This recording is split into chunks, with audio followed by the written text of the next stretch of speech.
that advanced sniper school had quite the reputation too. At least when during my time, it was definitely a premier school to go to, and I know that across the forces, people talked about that schoolhouse and how good it was, especially for urban stuff. And so you can't talk about snipers and SEAL stuff without at least touching on Chris Kyle. Did he ever come through any of your stuff?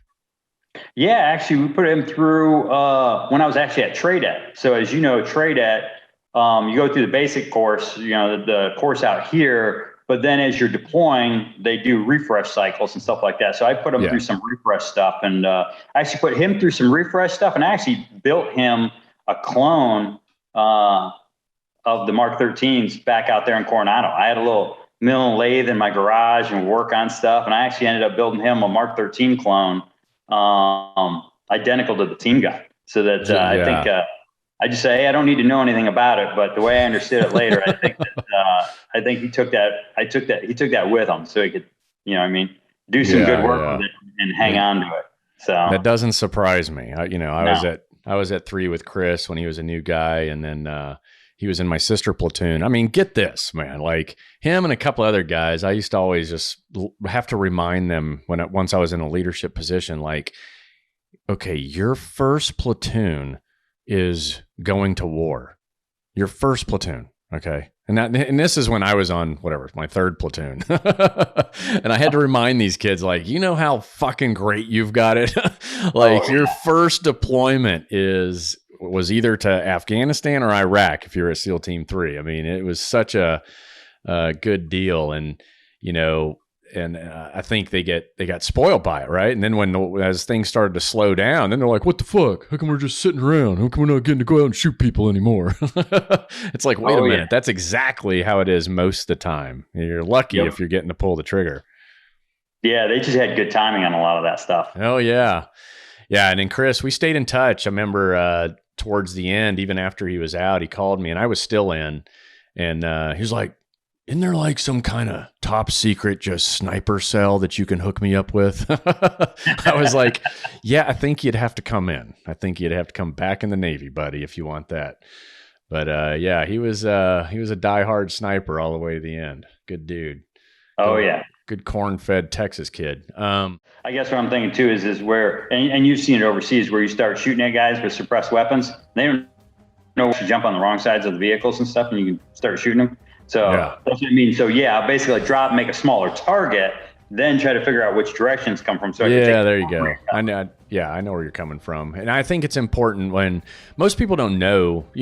There's the suppressed weapon where you have no clue where the tick tick tick tick tick sound is coming from, and then there is the unsuppressed big loud bang bang bang indoors, and gunshots fired indoors are 100 times louder, especially if it's like some kind of carbine platform.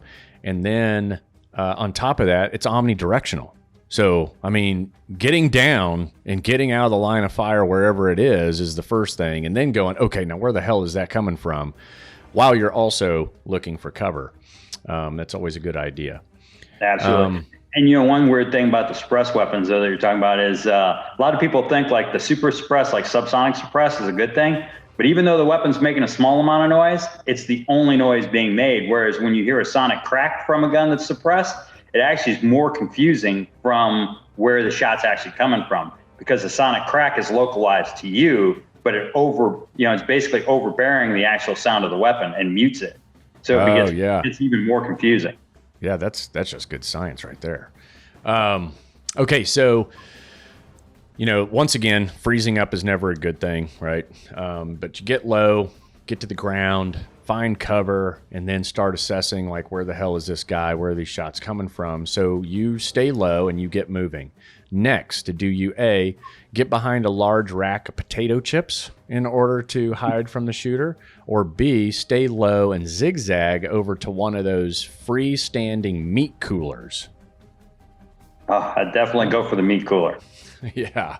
Something that provides actual cover. Yeah, exactly. That is one. Answer A is providing you concealment. Answer B is providing cover, meaning The difference is both of them hide you, but only one of them stops bullets. So you always want to look for the things out there that stop bullets, which is what we call cover. But if you don't have anything else and you can just get out of sight and it may not stop bullets, well, that's called concealment. So it's not a bad choice, but if you can get behind something that stops bullets, you should. So yes, stressing the difference between cover and concealment, always choose cover. Absolutely. All right, so the gunshots continue, and so does the screaming, right? So shit's getting bad. Do you A, peek out and try to determine where the shots are coming from, or B, sprint for an exit, which is on the other side of the store? You definitely got to assess where the shooting's coming from before you make any moves. That's right. A is correct. Peek out and determine where the shots are coming from. And, ideally, you want to keep eyes on the shooter as much as possible. I think people forget that just because some dude has a gun doesn't necessarily mean he has the advantage. There's a couple of things going on with an active shooter. He, as soon as he pulls that trigger, he's deaf. Okay. And then he also is blind because of adrenaline and the likelihood that this is his first time, right? This is his first time to be pulling the trigger the way he is and shooting real people, not paper targets. You combined all that together, he's deaf and he's blind. There's only one instance where a guy actually put on hearing protection and eye pro and then went into and that was the El Paso shooting. He opened his trunk, he put on hearing protection, eye pro, I believe. Yeah, I think he put on eye pro, and then he grabbed his rifle and went into Walmart and started shooting people. So most of the time, these guys, as soon as they pull the trigger and the first round goes off, their ears are ringing. So they can't hear, they can't see. And the point being is that if you keep your eyes on him, now you can take advantage of that. His sensory a bunch of his senses are fucked up. And so now you can move, you can dart around, and you can hopefully gain the advantage in some form or fashion. Okay. So you are also, okay, so you peek out. You still can't see the shooter, but you can see what appears to be an injured store patron near the exit of the front door of the store. Okay. This is about 100 feet from you. The back of the store, where the employee only section is about 200 feet away from where you are. Okay. Front doors are 100, back door, employee only, 200 feet. Okay.